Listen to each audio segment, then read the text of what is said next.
নতুন আলুর ভর্তা করব, এই জন্য এখানে কাঁচা মরিচ আর পেঁয়াজ ভেজে নিয়েছি। এখানে নিয়েছি ধনিয়া পাতা। এখন আমি আলুগুলো রেডি করে নিব। আমি আলুগুলো রেডি করে নিয়েছি, এভাবে ভেঙে ভেঙে নিয়েছি আগেই, যেহেতু নতুন আলু ঠান্ডা হলেই শক্ত হয়ে যাবে, এই জন্য ভেঙে নিয়েছি। আর এদিকে আমি কাঁচা যে ভেজে রেখেছিলাম আর কি, সেটা আমি এখন মিক্সড করে নিচ্ছি, নিয়ে এখন আলুটা ভর্তা বানিয়ে ফেলব। প্রায় ফিনিশ হয়ে গেছে। আমি এই পর্যায়ে একটু ধনিয়া পাতা দিব। নতুন আলু তো ধনিয়া পাতা দিলে খুবই টেস্টি টেস্টি আসলে শীতের সময়।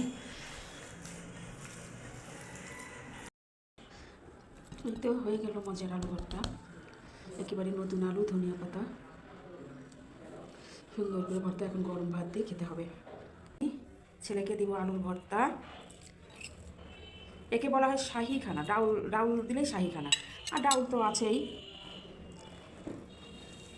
এই তো, তবে আমার কাছে সকালে ভর্তা, ভাত, ডিম ভাজি এগুলো খেতেই ভালো লাগে। সকালবেলা কিন্তু ডাউল খেতে ভালো লাগে না। এই যে আমার ছেলেকে দিয়ে দিলাম। ছেলে বসে পড়ো খেতে। হ্যাঁ,